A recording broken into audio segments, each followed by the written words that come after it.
Join me, I am your host Dreadwing. Dive into the world of magic and explore the most stories full of wonder, fantastical delights. The lights.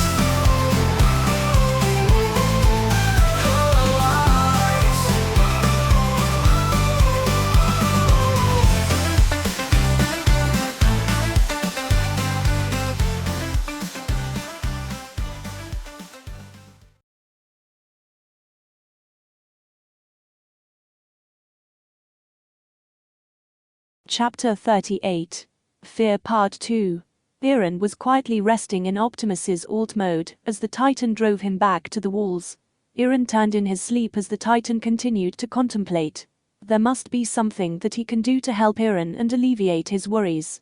Maybe a way to control the flow of memories, or how to properly deal with them if they come up unexpectedly. No matter what, he had to try and figure this out. He needed to help him with this new power. Marley. Matthew threw a punch, which Garby, Zofia, and Falco mimicked. He then kicked the air with clean precision, however, the three children struggled to do so. Matthew then threw a right hook, then a left uppercut, which the children were able to mimic. Meanwhile, Colt was sitting on the sidelines, watching his brother and the others train with Matthew. Matthew decided to have them mimic his movements, so that they could learn from him without Matthew trying to harm them. Porco was ordered to help make plans for the next battle coming up, and Colt and Porco were ordered to come. Colt, Garby and Zofia were ordered to remain behind in this battle and continue training. Commander Magarth believed they needed a little more time before they returned to the battlefield. Colt was happy about that. Falco didn't have to put himself in danger. Stretch your legs, Matthew ordered them, your footwork needs to be better. Yes, sir. They all saluted. Colt noticed the irritation in Matthew's face as Matthew was addressed as Sir. The kids began to stretch their legs, while Matthew sat down next to Colt. I'm going to be heading out soon, Colt remarked. And I'm going to be stuck with these three idiots, Matthew hissed. I'm just glad my brother doesn't have to go, Colt said before he realized it. He grew worried and began to backtrack on his comment. It's an honor to serve Marley, but I want to make sure my brother is safe. You do not have to do that Marleyan bullshit with me, Matthew proclaimed. Thanks for the reassurance, but I can't afford something like that, Colt told him before whispering, others might be listening. Megatron nodded his head in understand, but at the same time was irritated at the prospect. These children had no free will. They had to think a certain way, or they would be forced to become Titans forever. The Titan shifter might be able to say something, but Marley could just as easily target their families or give them to another batch of warriors. It doesn't sound like you joined Marley out of loyalty, Megatron whispered. Colt grew stiff, but slightly nodded his head. I didn't have a choice. Before Megatron could press, Magarth came walking into the training grounds. The children and Colt got up to salute their commanding officer. Colt looked down at Megatron with worry, wanting him to salute their commander out of protection, but Megatron simply brushed him off. You will all be doing shooting range exercises, Magarth ordered. Your training session with Matthew is over. Yes, sir. They saluted him. Now move, you devils, he ordered. Megatron noted the children being complacent as they ran to the compound. Megatron's eyes drifted towards Magarth as the commander glared at him. You're needed at the research facility, Magarth proclaimed. Now. That why you cut training so early? Megatron demanded. Enough with the insubordination, Magarth ordered. You are here to do a job. No more, no less. Megatron rolled his eyes and stood up. He couldn't wait for the day to put this pathetic human in his place. Paradis. Medication? Aaron asked. Meditation, Optimus corrected. It is a developed practice from Earth that allows one to train the mind to have a more relaxed and calm mental state. What does that have to do with me? Aaron asked. I want to do more to help you deal with the memories you have been receiving from your father and possibly other Titan shifters before you, Optimus told him as he kneeled down, and while I do not have the solution, I do have a few ideas on how to calm the mind. Perhaps this might help you focus on the memories and gain a clearer understanding of them. Or it could help you clear your mind of the memories and relax. We'll still do training after this, right? Aaron asked. Yes, Optimus answered as he sat down with his legs crossed. He gestured in front of him, and Aaron sat down on the ground, mimicking Optimus's position. Now, close your eyes and take a deep breath, Optimus said. Aaron did as he was told, shutting his eyes and taking a deep breath. Do not force yourself to breathe. Let it come naturally to you, Optimus continued. Clear your mind of all distractions and negative thoughts. Aaron began to drown out Optimus's words and focused on clearing his mind. He was able to experience it. He was able to experience that moment of focus and relaxation, but then something flashed through his mind. He tried to block it out, but it came in an aggressive way. Aaron gritted his teeth, wanting to call out to Optimus and tell him. He opened his eyes and found himself in a barren wasteland. He gasped, rolled out of the way as a large foot nearly crushed him. He watched in horror as multiple colossal titans continued to walk forward. Their destination was unknown, but they continued to go in the same direction. He tried to reach for them, wanting to know what was going on, but they began to fade from his sight. His hand continued to reach forward, but someone grabbed his hand and called his name. Aaron's vision cleared and he saw Optimus looking at him with worry. Aaron blinked and felt tears roll down his cheeks. He wiped them away with his other hand and gasped in fear as he saw blue tears. "I'd Ash. We need to go to Hanji," Optimus declared as he pulled Aaron to his feet. Aaron couldn't process what was happening as he was taken to Hanji. Zeke could only watch as they created another mutated titan, clocking it at 3 meters tall. The titan continued its destructive rampage. The commanders watched on in disgust and fear as it slammed into the wall. Zeke turned his attention to Matthew and nearly wanted to scream as he saw the titan reading a book on Marleyan law. Another explosion happened below as everyone covered their ears, but Matthew merely flipped to the next page of the book. It was almost as if he didn't care at all. Like he was desensitized to weapons and war. How can he deal with this? Zeke noticed some of the commanders looking at Matthew with fear and disgust. Zeke had no doubt that they speculated that Matthew was an Eldian, or at the very least, an Ackerman. Neither of which put him in a good position. If they demanded for an investigation, he and Matthew were screwed. Zeke turned his attention to Commander Calvi's back. However, Calvi personally asked for Matthew's assistance to protect the other commanders. He might have gained Calvi's favor. As long as he had that, none of the other commanders could touch him. He just hoped it stayed that way. Paradis. Aaron was brought back to his thoughts when Hanji began pulling his eyelids apart to examine his eye. He tried to move, but couldn't pry himself from her grip. The commander noticed blue veins surrounding his eyes that didn't bother to recede back into his spine. "Well," Optimus pressed. "Well," Hanji trailed off as she let Aaron go, "it's something." "Do you know why?" Optimus demanded. Hanji sighed. "My theory.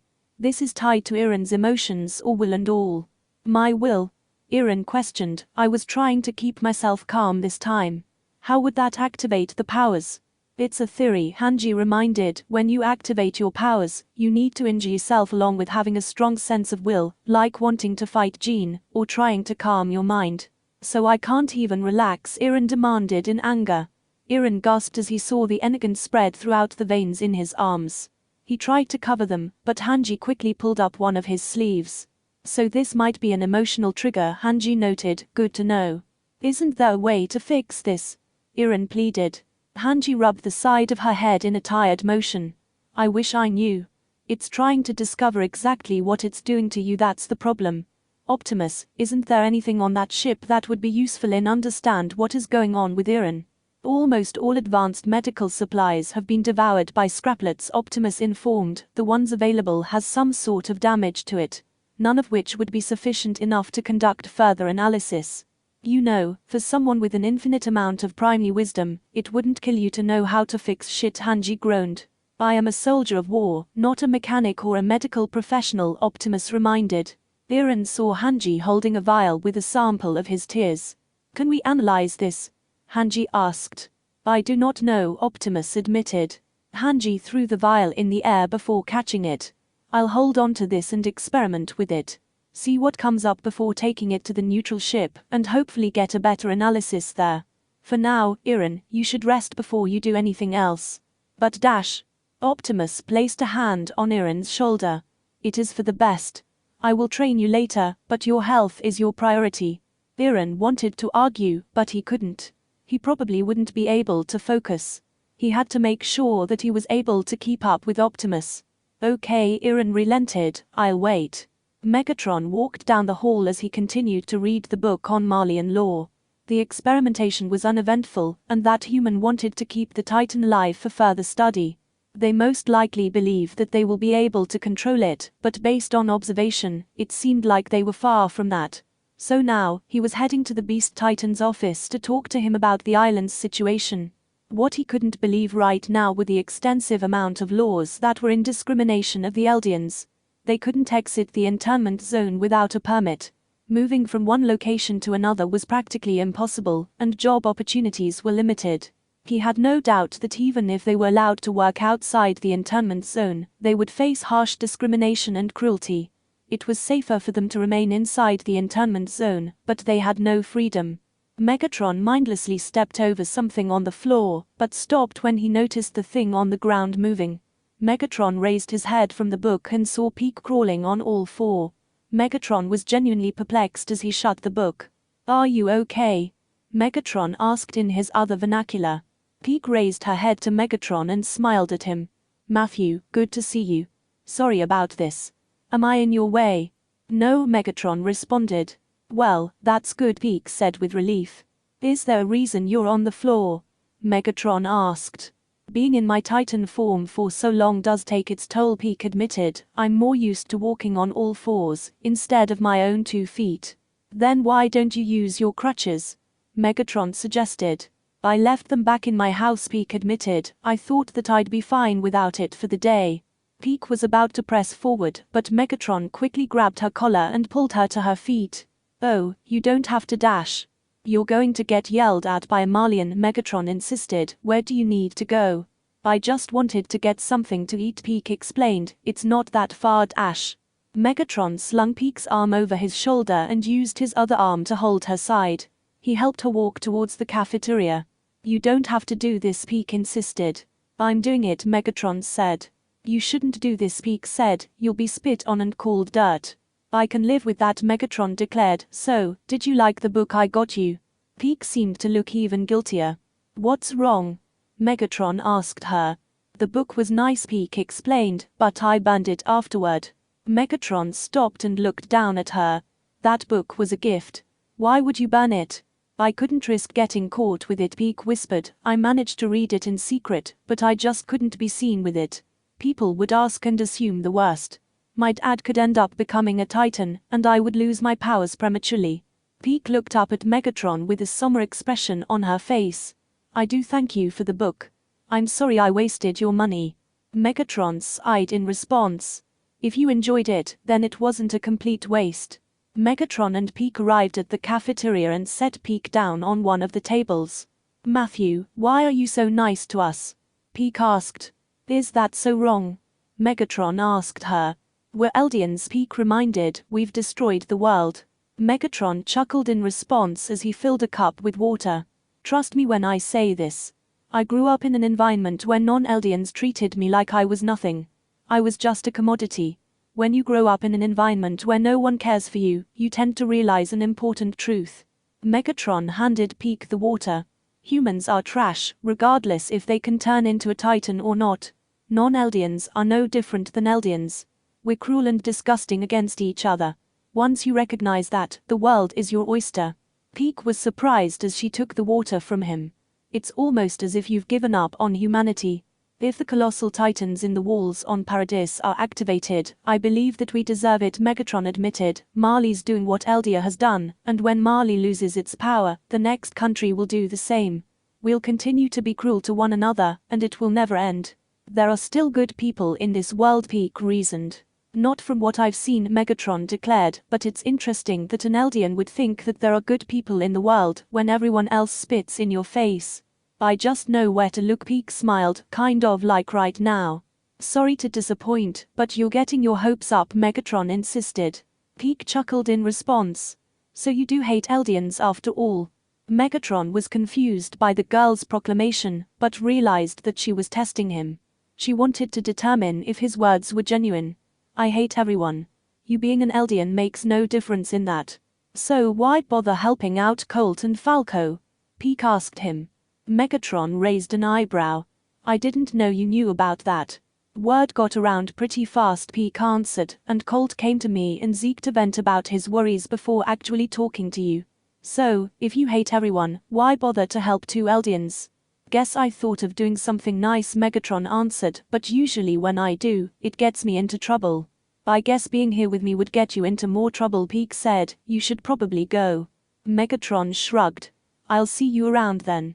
Megatron grabbed some bread on the countertop before leaving Peak alone in the mess hall. Paradis. Hanji was fixing the Thunderspear while Iran threw a punch at Optimus. Hanji looked up from her work to see Optimus block it before tripping Iran. The teen hit his back and rolled out of the way as Optimus's fist hit the ground. Iran insisted that he was fine. Constantly insisted, stating that the Energon regressed and that he wasn't feeling any pain at all. Optimus relented because Hanji is pretty sure that he has a soft spot for Iran. Hanji decided to let it happen because it would allow her to observe Iran during these fights and see whether or not the Energon would activate again.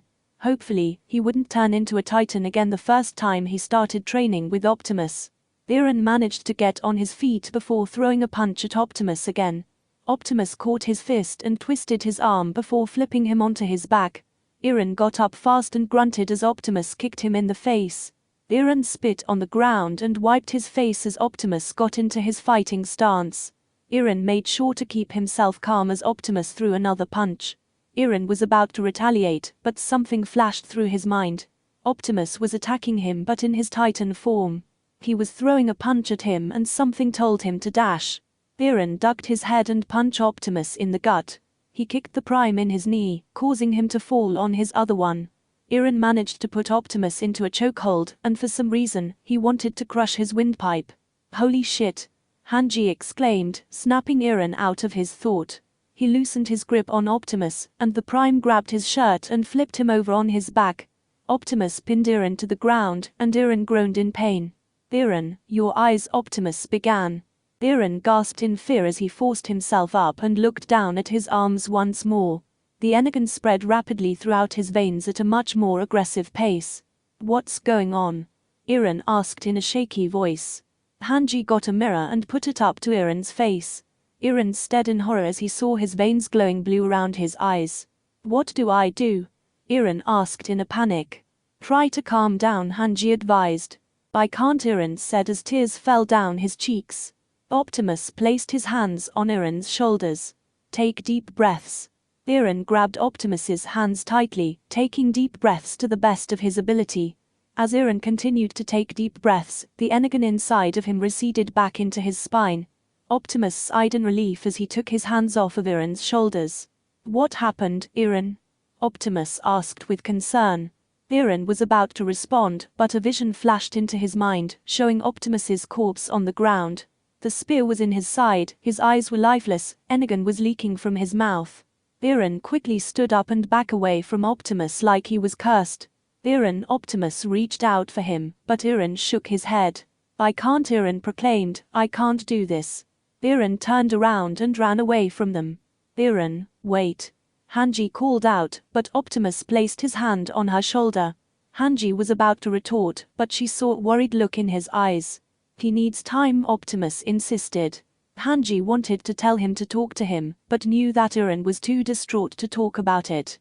I'll tell Armin and Mikasa, Hanji said. Zeke was finishing a call with Yelena when some bread was placed on his desk. Zeke looked up to see Matthew moving towards the couch. The Titan sat down and opened his book on Marleyan law to read. Zeke picked up the bread before glancing at Matthew. Thanks. I took it so the cart Titan would believe I was going to eat it, Matthew explained in his normal voice, no more, no less. Zeke rolled his eyes. Sounds about right. I do have a question, Matthew began. Zeke raised an eyebrow. About what? Why are Colt Grice and his brother in the military? Matthew asked. Zeke thought over that information. I suppose that reasoning is because of me. Matthew shut the book. In what regard? When I sold out my parents to Marley, Colt and Falco's uncle was part of the group, Zeke explained. Because of that, Colt's family was in danger of being sent to Paradis. The only way that they could prove their loyalty and save their family was if Colt joined the military. Thankfully, he qualifies as a warrior candidate, so his family won't be forced to become Titans. So they are forced to fight in this war because of you, Megatron concluded.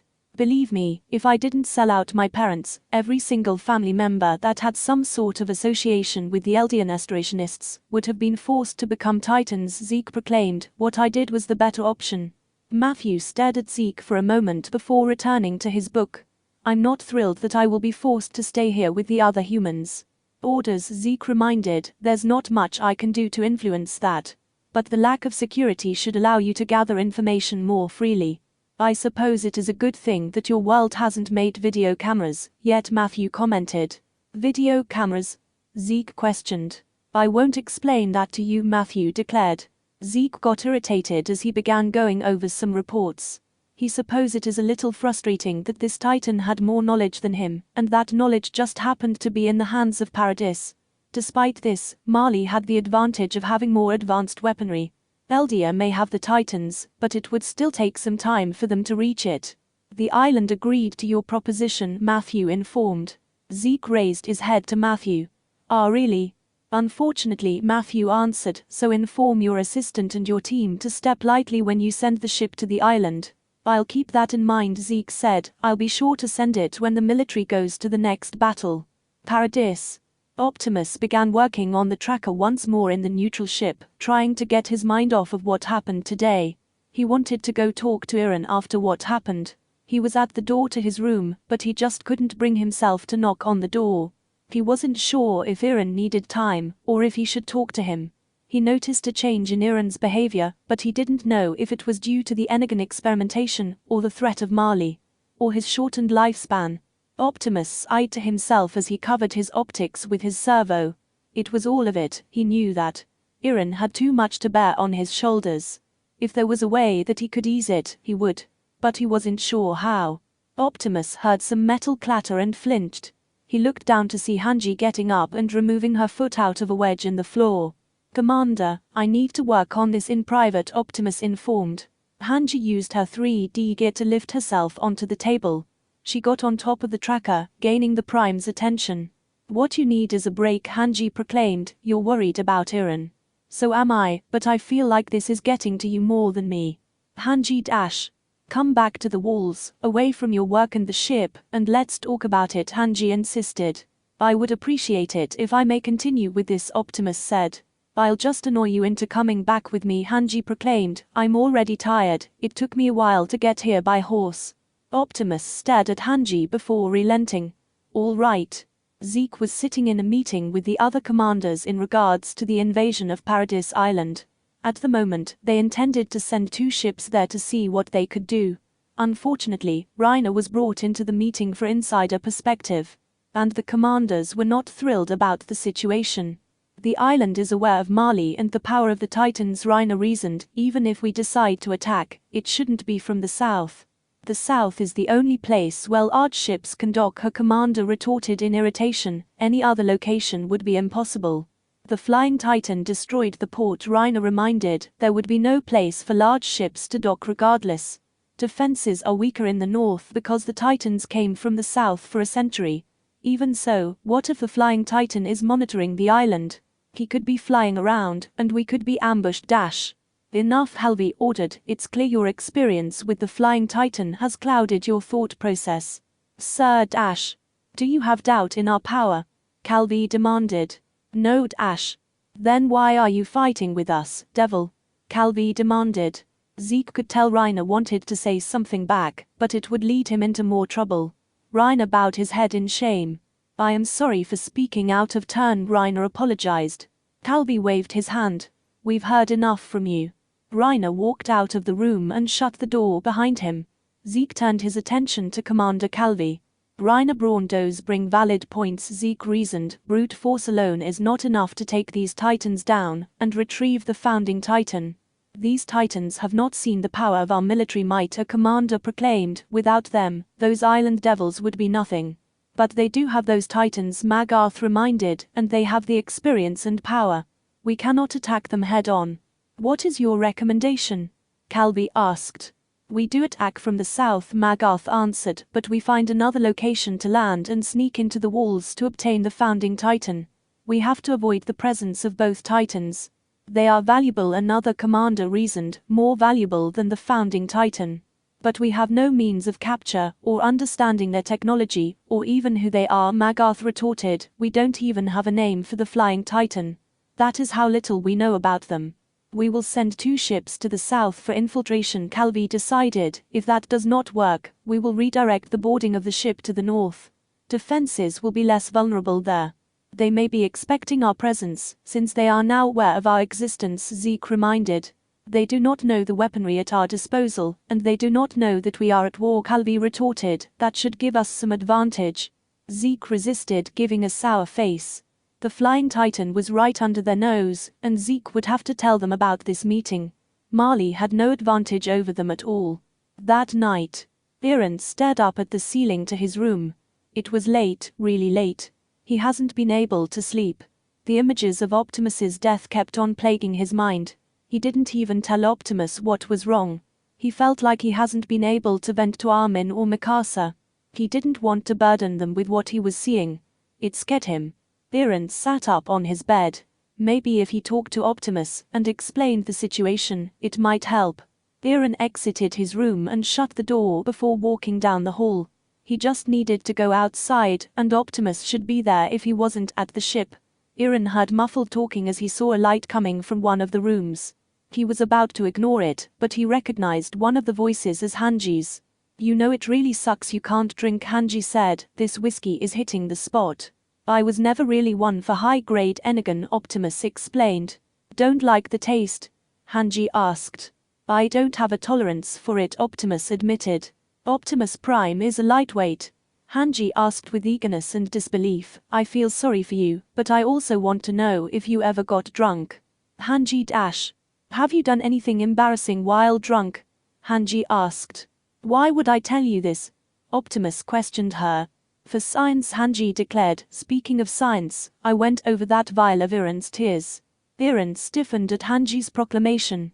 I didn't really find any difference, Hanji admitted. I'm sorry. Optimus sighed as he rubbed his eyes in irritation. What do we say to Aaron? How do we explain to him that we still have no knowledge of this situation? Optimus dash. I could see it in his eyes, Optimus continued. He was terrified. Despite the fact that he improved during training, he was more terrified after he was able to gain the upper hand. Optimus, it wasn't your fault, Aaron heard Hanji reason with him. What happened with Aaron was by accident.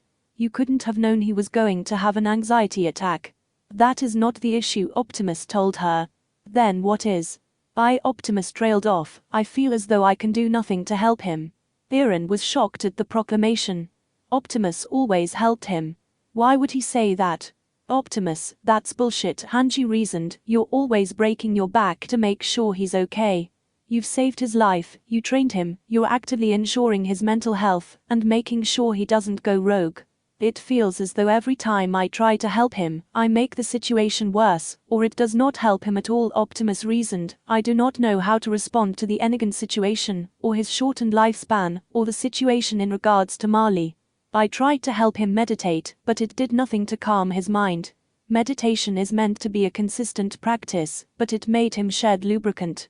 He has been experiencing past memories dash. When was this? Hanji demanded as Aaron grew tense.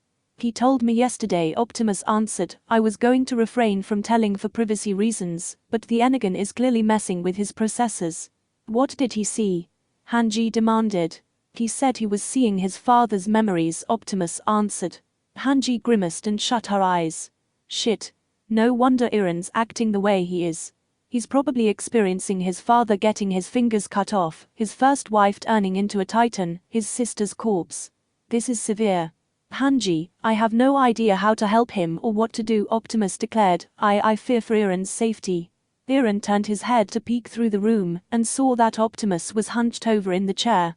Hanji put her drink down and rubbed his back in comfort. Listen, Hanji began, we are the Survey Corps. Our main goal is to investigate and learn about what we do not know. We will figure out what is going on with Aaron, and we will make sure that he lives to his full term. Optimus still looked unsure, but he nodded his head regardless. Do not bring up what I told you about Aaron's memories to him. I do not want Aaron to feel pressured into sharing what is going on. Aaron was surprised while Hanji's mouth formed a thin line. I think we should discuss this soon, but I get it. Hanji relented. My lips are sealed. Eren didn't want to hear any more and made his way back to his room. He didn't know what to do. Now, he felt like he couldn't tell Optimus because it would cause the Prime to be more concerned about him. He didn't want anyone to worry about him, but the memory of Optimus's corpse flashed through his mind, and Eren clutched his head. There had to be a way to figure out what these memories were, but he couldn't access the full power of the founding Titan because he isn't of royal blood. The only time he was able to access it was when he was in that cave, and Historia and her father put their hands on his back. Eren came to an epiphany as he ran up the stairs of the castle. He needed Historia. He needed Historia's help to unlock these memories. Ema groaned in irritation as someone knocking on the door woke her up. She sat up before looking down to see Historia still sleeping, moaning as she moved to grab her pillow. The knock came on the door again, and Ema almost swore. It was late, and she was tired. What the hell could be going on right now? Ema got up and walked over to the door. She was about to chew out the bastard who was there, but was surprised to see a distressed-looking Eren. His eyes were still that pissing blue, and it looked like he hadn't slept in hours. My god, you look like shit, Ema swore. Is this what's going to happen to me? I need to talk to Historia, Eren told her. Wait till the morning, Ema told him. It's late, and I'm already pissed about you waking me up in the middle of the night, just to talk to my wife. Ema, it's urgent, Eren pleaded. This can't wait until the morning. Can't I just tell Historia you want to meet with her later? Ema groaned. No, Eren begged, please, I need her help. Ema could see the sheer panic written all over Eren's face. She could see that he was desperate. Before Ema could respond, Historia placed a hand on her shoulder. Ema, what's going on? Historia asked as she rubbed her eyes. Historia, I need your help. Hold it, Ema hissed as she turned to his wife. Historia, go back to bed. Historia looked over Ema's shoulder as her vision cleared to see Eren's distressed expression. Eren, what's wrong? I need to talk to you in private, Eren pleaded. No way, Ema interjected. What do you even want at this hour? I can't say, but Historia can help me, Eren answered. Historia, please. Historia didn't want to leave Eren alone like this. It looked like he needed someone. She turned to Ema and kissed her cheek. I'll be right back, Historia promised. Ema wanted to retort, but sighed in response. She had to respect her wife's decision. I'll wait for you. Historia nodded as she followed Eren out the room and shut the door behind her. Eren continued walking down the hall as Historia tried her best to keep up due to her tired state. Eren, what's wrong? Historia asked. We need to be in a secure place, Eren reasoned. After some time walking out of the castle, the two of them ended up in the horses' barracks. Eren lit one of the lanterns set before setting it down on the ground. Eren, what's wrong? Historia asked. I need your help in accessing memories, Eren declared. Historia blinked in confusion. I thought we already did that in the cave. Eren shook his head. Not those memories. These are different ones. I've been having them since I took the Enigan serum, and it keeps on messing with my head. Over and over again. How come you didn't tell Optimus, or Hanji? Historia asked. What about Armin and Mikasa? Armin and Mikasa wouldn't understand, Eren reasoned. I can't even tell them about my own father's memories. How can I tell them about something I don't even know is true? And every time I try to tell Optimus, there's this thing that stops me. What thing? Historia asked. Eren looked down in shame. Eren I don't even know if I'd be able to tell you, Eren admitted before rolling up his sleeve and holding out his bare arm, but you might be able to see what I'm talking about. Historia looked down at his arm. Are you sure you can't just tell me? Every time I try to tell someone, I'm shown something terrible, Eren answered. If we make contact, like we did in the cave, you might be able to see what I see. Historia debated her options. She was nervous about this prospect, but if it helped, then... Eren watched Historia roll up her sleeve and hold out her bare arm. Eren began trembling as Historia reached out her hand to his arm. They clasped their hands around each other's arms, and the onslaught of memories came flooding in. My name is Grisha Jija. His father shouted in the cave at Frieda Rice. I'm like you, a subject of Ema. Please, you must kill the titans attacking the wall at once. If you don't, my entire family will be devoured. Eren found himself fighting another titan shifter with a large hammer. Megatron was there, along with the other members of the Survey Corps, but there was one unfamiliar being running around and attacking another Titan shifter. The Titan shifter had energon in their veins and ran at high speeds to attack the other Titan. He could feel Megatron slam him against the wall in his hollow form and look at him with such anger and fury, wanting to kill him. He suddenly felt angry when he found himself somewhere at the night time. Megatron was talking with someone, but he couldn't determine who. "Eren, I will save you, along with the rest of Eldia," a man swore. "You won't have to suffer anymore." Eren found himself talking to a woman with a bowl cut, seemingly offering him a proposition. He later found himself talking to Floch, but he couldn't determine why he was doing it in the first place. "Eren, please," an older Mikasa pleaded, "come home." Eren later saw tears coming down Mikasa's face, while he physically attacked Armin, who was glaring at him with a venom and an unwillingness to concede. Eren slammed his foot into Armin's chest and pinned him to the ground. "You have placed everyone on the island at risk now. It is only a matter of time before an aerial attack happens from all corners of the world. People on the island will die because of your brash actions." Optimus swore, the Titan looking at him in his hollow form through cell bars. "So I sit by and do nothing like you," Eren shouted back. "I would rather die than put my life in your hands. Do you hear me?" A female voice shouted. "Chief, let's go," someone told Optimus. He could see his friends, his family, fighting the colossal Titans together. He watched in horror as they all were dropping to the ground dead. "But heed my warning, Eren Jija. It doesn't matter the motivation." Optimus and Megatron's blades clashed against each other.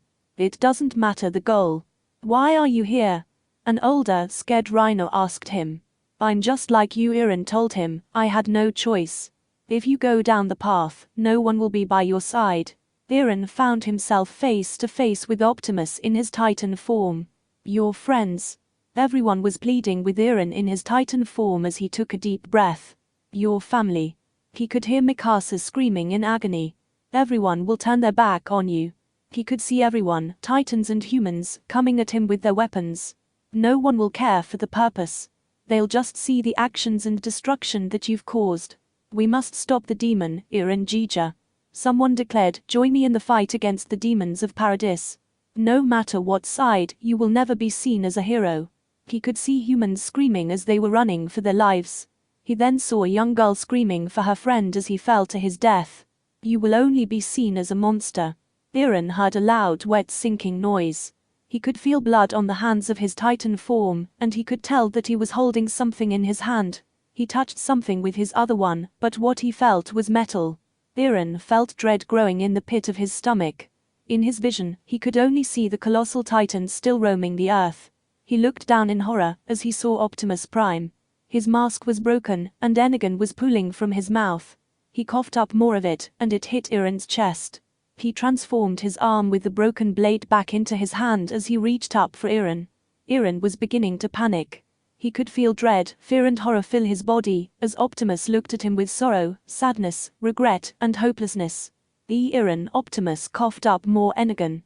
Eren was frozen, as Optimus's hand touched Eren's face. "I failed you," Optimus said. "I'm so." Eren could only watch as Optimus fell backwards and hit his back on the ground. Eren felt something leave his grip as he hit his back, and he recognized that he had stabbed Optimus with a spear-like dagger in his side. Eren trembled, his legs began shaking as the life from Optimus's eyes faded, leaving only a dull gray. Eren looked down at his hands to see them stained with Optimus Prime's blood. He killed Optimus. He killed Optimus. He killed Optimus. Eren quickly knelt down, his hands trembling as he grabbed Optimus's shoulders. He shook him, tried to wake him up, but it was no use. His body was already getting colder. Eren began to cry in an abundance, bringing the body close to him, and holding it deathly tight. He tried to beg Optimus to wake up, but his prayers fell on deaf ears. When Eren recognized that Optimus was dead, that Optimus was gone and he was the one that killed him, he raised his head and screamed out to the heavens, as the colossal Titans trampled the earth. I'm glad you enjoyed that video / gameplay. Just remember to hit that like button, subscribe to the channel, and leave a comment down below. Until next time, goodbye!